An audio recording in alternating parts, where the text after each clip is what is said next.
Hey guys, Sign here, and today we are hopping back into Source Filmmaker to show you the absolute basics. So, once you start, you'll be greeted with this window. You'll be able to create a new session, click Create. Now, as you'll see, once we create our new session, there will be no map currently loaded inside of the software. Let's load a basic map so you can get accustomed to Source Filmmaker. Right-click inside the viewport and go down to Load Map and left-click. Here, you have a selection of maps. Let's load stage.bsp near the bottom of the TF Movies section.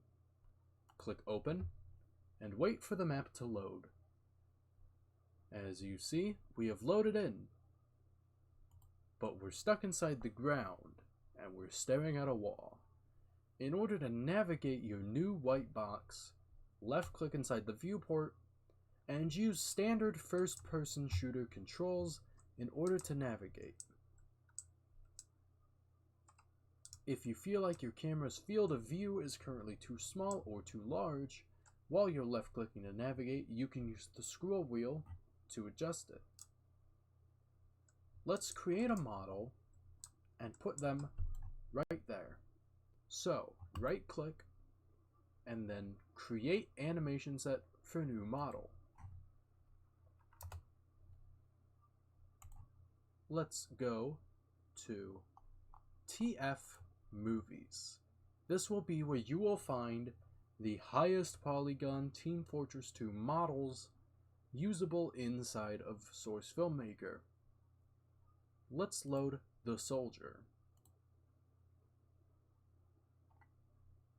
Give it a little bit, and the soldier has appeared in front of our camera.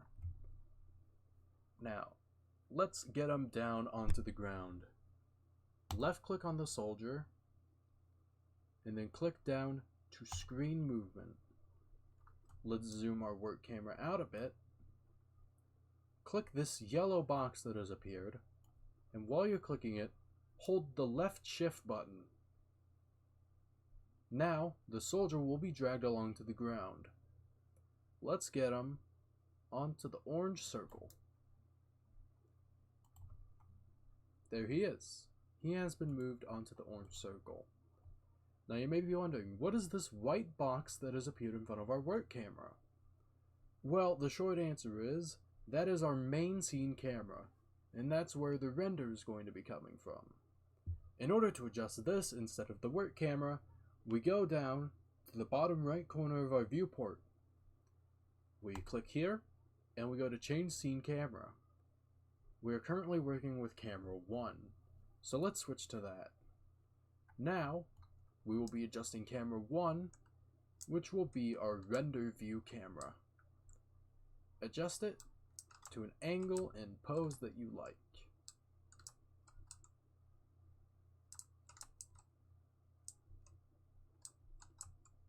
Let's go with this.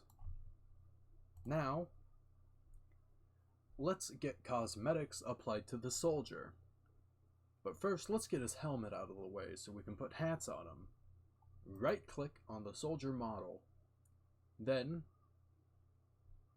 go down to Set Body Groups.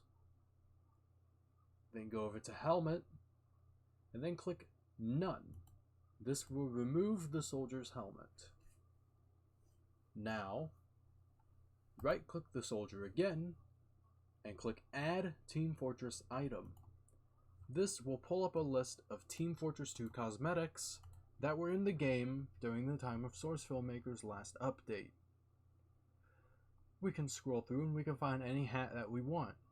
For simplicity's sake, I'm going to go with the Armored Authority. There you go, your soldier has a hat on him. Now, having a hat on your soldier is nice and all, but it won't look good if he's reference posing. Right-click your soldier again, and let's give him a weapon. Let's give him a shotgun. Use the search bar here to find TF Weapon Shotgun Soldier. Now, off screen, he will be holding a shotgun in his right hand. So to see this, let's right click our soldier again, and then go to import, and then go to sequence. From here, we can adjust in-game Team Fortress 2 animations directly onto our soldier model. So let's go to secondary. Stand_secondary is what we will be using. As you can see, we have sliders here that allow us to adjust exactly where the soldier is looking and what he's doing. So let's turn him to face towards the camera. Now, while we're left clicking inside the viewport to adjust the camera, you can press Z and X in order to adjust the height of the camera. So let's make it look like the soldier is getting ready to shoot at us. Let's adjust our angle some more. You are now in the soldier's sight. What's next?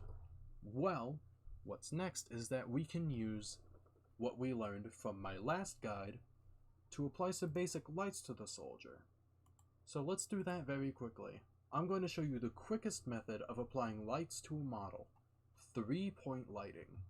So I will create our 3 lights in advance, but I'm going to hide the first 2, and let's work with our main one. So our main light is what's going to be called the key light. If you didn't watch the last guide, simply drag and drop light 1 into the primary viewport to be able to directly move the light. From here, we'll apply the settings from the last guide in order to get some nice looking shadows. And now let's give them a blue light. Good.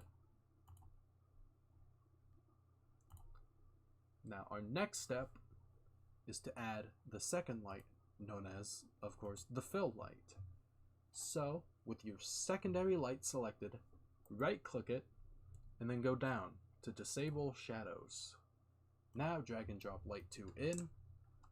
Let's increase its field of view using the scroll wheel, like with our camera. And let's make the fill orange. We lower that. As we can see, they're already working together to make the soldier look better. Now, the last light is what is known as the rim light. So let's disable the first 2 lights, and now we can get a look at this light. I'm going to apply the same settings, except for radius. I'm going to leave that at 0 this time. Now, let's drag and drop, and let's put it somewhere behind the soldier that would look good with rim lights. Say right here. Now, we apply everything on. And there's our soldier. Now, you may be noticing that it looks a little grainy. This is what is known as ambient occlusion, and this could be adjusted or disabled in some simple steps. First, I'll show you how to make it look less grainy. Right-click inside your viewport, and then click Progressive Refinement Settings. Go to Depth of Field, and let's set it to a number like 256. Now, once we go to look in the Clip Editor view, he will already be appearing less grainy.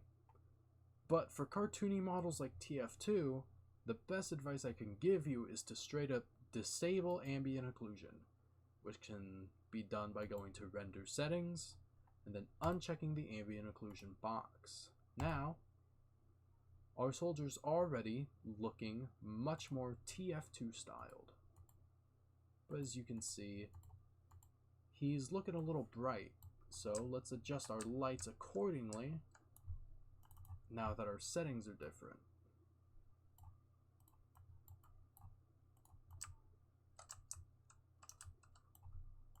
Mess with the lights until you get something you like.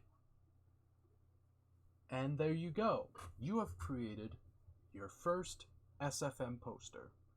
But how do you actually export this and share it with others? That's a great question. What you want to do in order to actually be able to export your poster is go to the top left, the File section.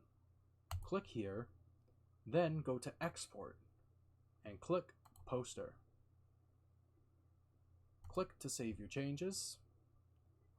And now we can adjust our output file location. I will set it to my SFM folder, and we will name this tutorial_soldier. Now, I recommend you change your format to PNG. Let's leave the resolution at 1080p and click Export. Now, you'll get this UI, which will show you tiles as it renders out your poster. This will take a while depending on your computer specs, but for me it shouldn't take all that long. As you can see, oh, is it not already done? Did my SFM, oh, there it is. Sometimes SFM likes to do that. It'll hide it, it'll make you think it's done, but it's not done. It's a little buggy like that. SFM has been that way for a while. Anyways, we are already on tile 4, and voila! Our first poster is done. Thank you for watching this tutorial, and I hope you got some use out of it. Now go make something good.